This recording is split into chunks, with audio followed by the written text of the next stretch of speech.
नमस्कार मित्रांनो, आठवड्यातला एक वार तर असंच असतो की आपल्या गृहिणीला डब्यात कोणती वस्तू संपली आहे, कोणती कितपत शिल्लक आहे, किती आणायचा आहे किराणा, हे सर्वांच्या वाट्याला असेलच.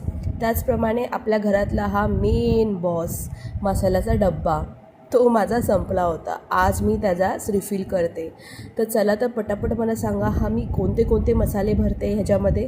कमेंट बॉक्समध्ये मला सर्व मसाल्याची नावं लिहून सांगा. आता हा मसाल्याचा डब्बा मला हफ्त्यातून किंवा 2 हफ्त्यातून एकदा रिफिल करावाच लागतो.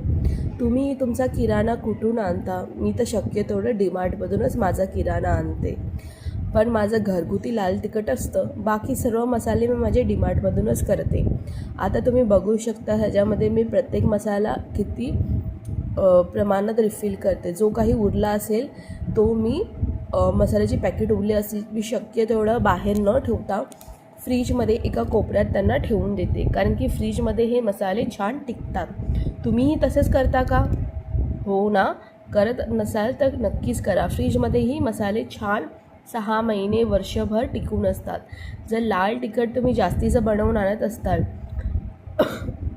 किंवा जर बाहेर तुम्ही स्टोअर करायला तुम्हाला जमत नसेल तर प्लास्टिकमध्ये, हवाबंद प्लास्टिकमध्ये त्याला पॅक करून तुम्ही त्याला करा. व्हिडिओ आवडला असेल तर लाईक, शेअर, सबस्क्राईब करा. थँक्यू.